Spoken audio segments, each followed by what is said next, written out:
Hello, Wadee. How are you? Thank you so much for joining us today. How's everything going on your side? Great. Thank you, Rafael, for having me. Great to see you. Thank you. Amazing background there you have. Later, you can tell Thank us you. what it represents there. But for So everyone I'm watching, sitting, yes, so I'm sitting right by the Temple of Dawn. It's the Wat Arun, which is in Thailand, like a very famous landmark, a temple in Bangkok that it's definitely worth a visit for anybody who comes by. It's got spectacular views of the river at night time as well as during the day. So yeah, definitely anybody's welcome to visit and visit the Temple of Dawn. that's fantastic. Thank you so much. Looking forward to going. I've been to Bangkok Absolutely.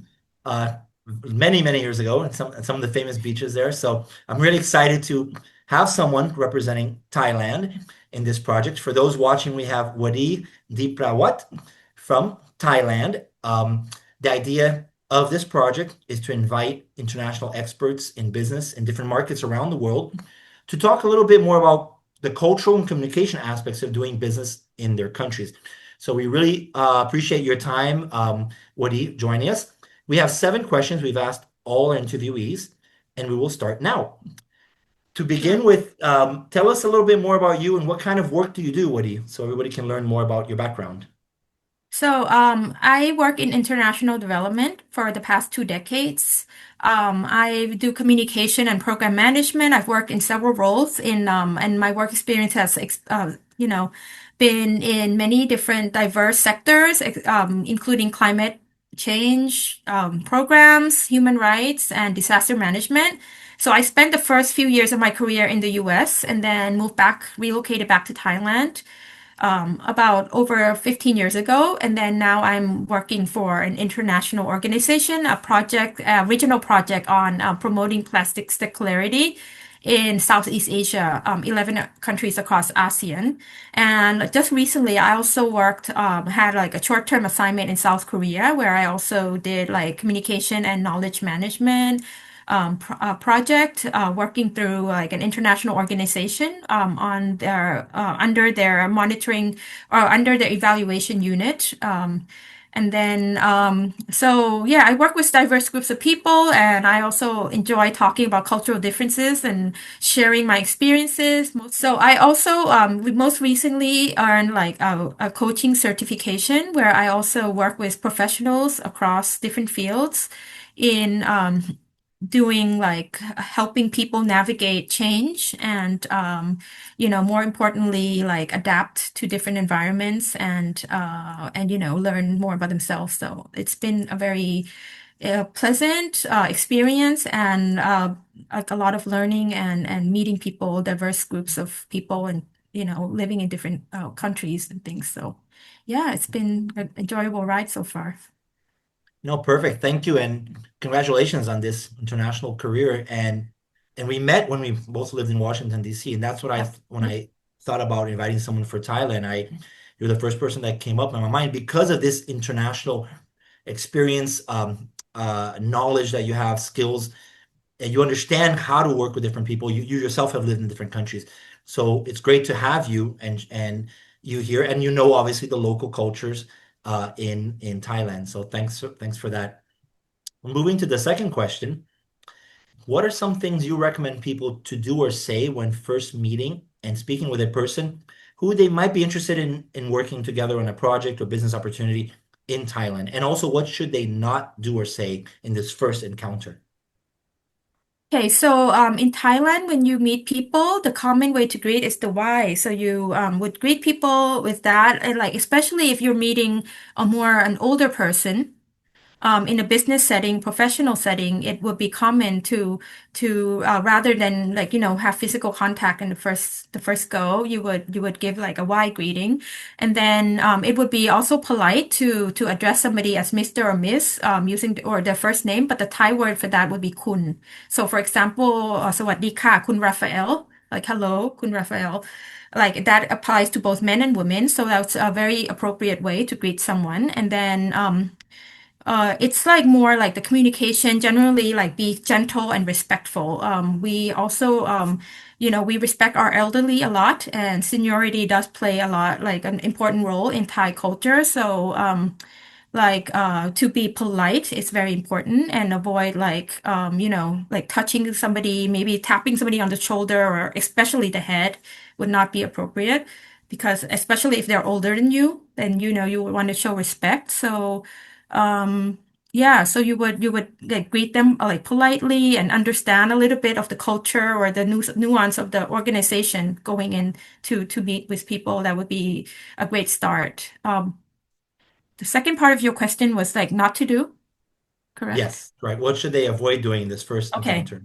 So to avoid, I think I would avoid, as I mentioned, like physical, like a lot of physical contact. I wouldn't like, hugging. It's appropriate in certain contexts, but meeting somebody for the first time, if they're more senior, senior ranking, or they're older than you wouldn't want to touch them per se, especially like higher up on the shoulder or the head.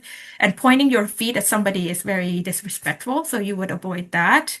And or pointing, even pointing your finger when talking to people like that, it's not very polite.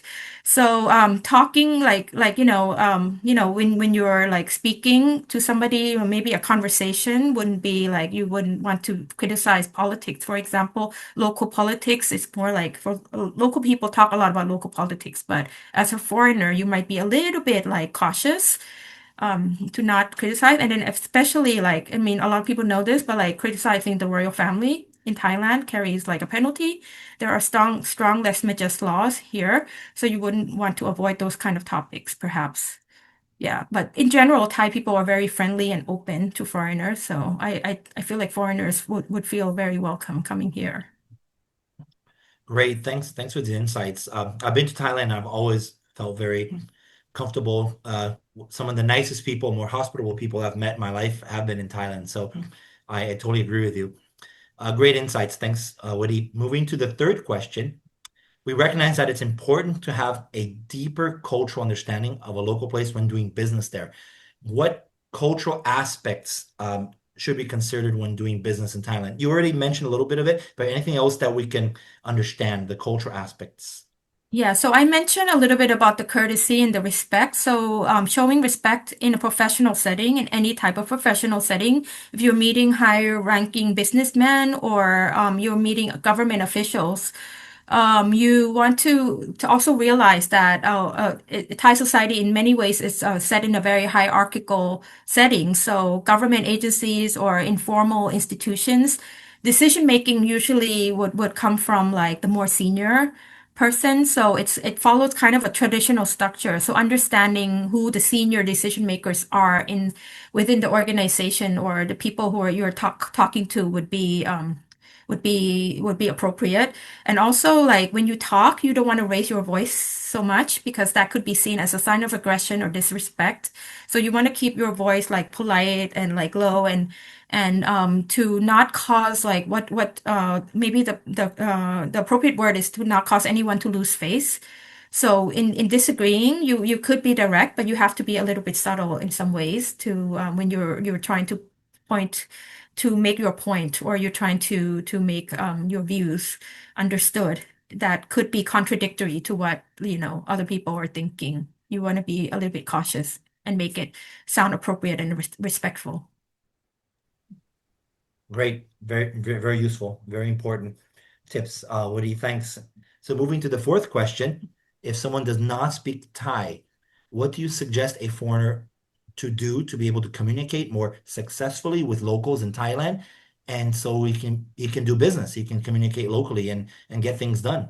So yeah, you have to understand that Thailand is not like we don't use English as the first language. Thai is the language spoken, and Thai people we do take a lot of pride in our language, our history, unique culture and language because as a country that's never been the only country in Southeast Asia never been colonized by a Western country, people do take a lot of pride in knowing like we speak Thai.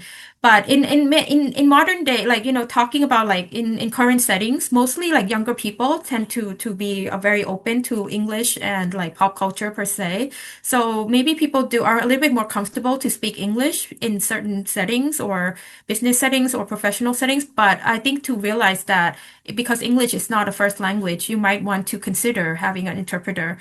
But usually in like if you're having a business meeting in Thailand, if you they know they're meeting a foreigner, they usually would have like somebody on staff or an interpreter at hand to interpret. So you might consider like, bringing your own interpreter. You could ask in advance to your counterpart whether, what the language setting would be like. Do I need an interpreter? If it's sometimes in a Zoom meeting, we even have like the dual language setting where there's a translator there to translate directly into English or another language. But yeah, I think it would be courteous to know ahead of time what to expect in terms of like the interaction to not embarrass yourself or to embarrass your counterpart.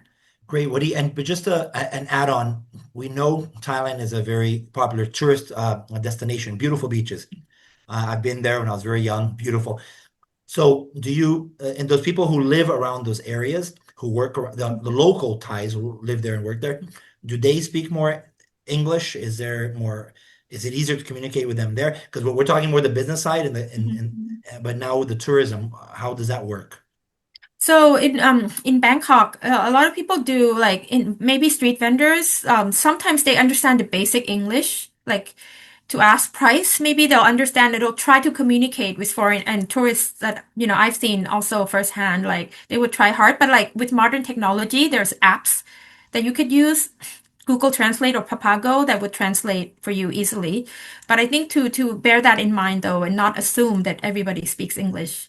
And I've seen a few TikTok clips to talking on this topic, and people get offended because foreigners expect the locals to be able to understand English, and they mock the fact that Thai people don't speak well enough English compared to some of our neighboring countries.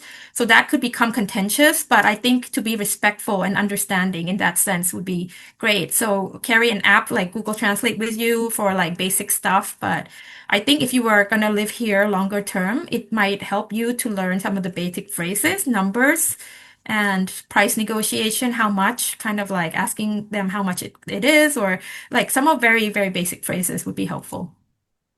Yeah, great. Thanks for the clarification. I mean, that's important to understand because one might think, it's a tourist place and it might Mhm. be more. So thanks for the clarification. Moving to the fifth question, which is more related to communication, and it's a little bit more of your area and background as well. To get better results in visibility or sales, what are your recommendations for the most effective way of doing marketing for products or services in Thailand? Mm. Okay, so right now, like social media is huge in Thailand, like especially among younger generation, like people over, say, 40, like 30, 20s, it's very popular. So Facebook is still a very popular platform to do, like to have Facebook page to promote your service or your statement, even having like if you want to like advocate on an issue, like I have a page that talks about plastic, eliminating plastic waste that, I have a Facebook page. And then like TikTok is very popular right now with younger people. So there's a lot of content creators on TikTok that would market their products there. Like a lot of sales are done online more than they would offline even. Line is a popular messaging app. So people use WhatsApp, but Line is the what's being used more for like local communication. Even in business situations, people would use like it's popular to use messaging systems.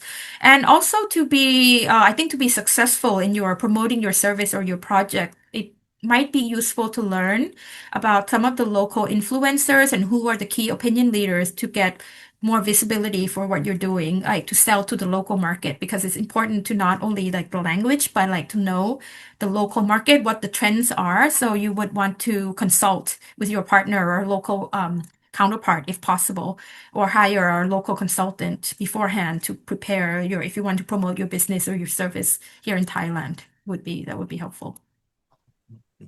That's great. You mentioned a few of the platforms, Facebook.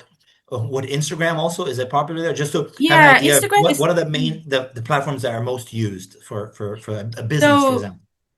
So TikTok, like right now, for as I mentioned, it depends on who your target audience is. If you're targeting younger people, then I would probably explore TikTok or Instagram Reel. Instagram is like people use like shorter reels right now to also promote themselves or their platform, their product.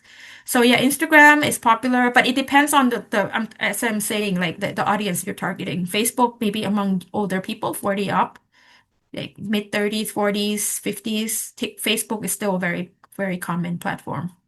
Great, very clear. Thanks so much, Woody. Moving to the sixth question, which is more of the trust building cultural aspect of it. If a business partner in Thailand wants to get to know you better, invites you to a local coffee, tea place, a restaurant, even a virtual happy hour, what are the kinds of topics that people in Thailand like to talk about that are not related to business? So, if you get to know each other, what's the topics that they talk about usually? So I would say like because Thailand is also a very popular tourist destination in the region, people talk a lot about travel and local like sports. Like I've encountered many friends who are expats coming here and visit or like foreigners coming to visit. They ask me where the most popular Muay Thai or kickboxing areas are. And as a local, I have to admit that I haven't been to a live Thai boxing show. But yeah, that's one of those popular things. And you can ask about local attractions. And because it's a very diverse country, the North, the South, and the Northeast, we all have distinct cultures. So if you want to experience that, a lot of people like would love talking about their own hometown. So you could ask them like where their hometown is and where they would recommend to visit if they visit that local province or whatnot. And then, of course, people love to come to Bangkok or Thailand in general to do shopping. So talking about flea markets and shopping outside the fancy malls is something people advice a lot, ask for a lot of advice about here as well. And then, of course, food is a popular thing, like local, like especially street food. Like foreigners do love to experience street food coming here. So you might want to ask locals where would be the best place for, like, for example, pad Thai or to get tom yam goong, which is like the Thai shrimp soup that's popular. People will be very happy to give you recommendations. Yeah. And then for with men, like sports, it's also a popular topic. So people watch a lot of football here, like the leagues, the British, England football teams are very popular, the leagues and things. So it depends on also the group and who you're interacting with. But I would stick to like probably like tourist destinations, places, and food would be common. Yeah, this is something that I always hear about the beautiful tourist destinations too, like the place that you have behind you, the temple, the beaches to visit, Muay Thai, and obviously the food. People speak very highly of the food. So that's very popular as well. Thank you, Woody. Moving to our last question, the seventh one. What one word or phrase should everyone learn to say in Thai and why? So, as I mentioned in the very beginning, to greet somebody, you would do a why, right? So, especially if they're older, so you would why them before they why you, like, and then they would reciprocate by giving you a why. But like the a common like hello is the sawasdi krap or sawasdi ka. Krap for a man, so you would say sawasdi krap for a man and a sawasdi ka for a female. And then like things like thank you ขอบคุณ would be ขอบคุณครับขอบคุณค่ะ like the ka is for the female, the krap is the ending for the male. But I think beyond the just the words, the language, it's important to understand kind of like the mindset behind Thai culture. So there are certain things like, for example, like the concept of Grain Jai, which is like it's very, very difficult to interpret, like to translate literally, but it's kind of like the idea of being considerate and not wanting to cause grievance, like inconvenience for somebody. So it's very common to like if you're asking somebody for a favor, they don't want to say no, like straight on. They would bring type, meaning they don't want to cause you any inconvenience. Or, it's kind of like the concept is like kind of respect, consideration, and social awareness all in one. So it's something very common in the Thai culture. And mai ben rai, which is like the phrase for like it's okay. So people say like mai ben rai, even though they might like still feel like it's a burden to them, but they wouldn't say it directly. So they would be polite to you and say, oh, it's okay, mai ben rai krap, mai ben rai ka. But like to read in between the lines when speaking to somebody is also important beyond the direct verbal communication. So these are things I think you should be aware of when you're coming here. So Thai people tend to be very polite, especially with foreigners or visitors, but kind of be mindful too of the nonverbal cues when you're interacting with somebody would take you would go a long ways, I think, in doing business or even in a professional communication setting. No, these are great phrases, great tips. I'm gonna be writing all of them in the article that we're producing after this interview, so everyone can remember them. So great insights, really very helpful. Wadee, thank you so much for taking your time joining us in this project. Thanks for sharing your insights, your recommendations, your experience, and I hope this interview also benefits you, brings new opportunities. People who are watching can feel free to contact you as well. Do you have any final comments and words for everyone to share to our viewers? So yeah, I great, thank you, Rafael, for having me here. It's been a pleasure to speak with you. But yeah, as I mentioned, in when you're in a foreign country, I think in a cross communication setting, you have to be mindful and respectful and not make assumptions about anybody, like what they you might know from TV or popular culture could not like always be the most accurate portrayal. So I think to have an open mind and to be flexible when moving to a foreign country is very important. To not not take things at face value, but also don't make assumptions, and then just be like enjoy your time and be able open to learn. And yeah, I think most of the time people are very welcoming, but yeah, to foreigners and to learn, and they learn from you. It's a two-way thing. So cross-cultural communication is about learning from one another. So they would be appreciative of learning from you as well as you learning from them. So a lot of Thai people like to talk to foreigners so they can improve their English. So so that's when they would be open to speaking with you as well. So yeah, just keep an open mind, be flexible, and enjoy. Think that's it. Absolutely. And thank you very much ขอบคุณค่ะ for having me. Kavun Ka. And thank you. I really enjoyed it. I really recommend people to go. It's a beautiful country, fantastic people.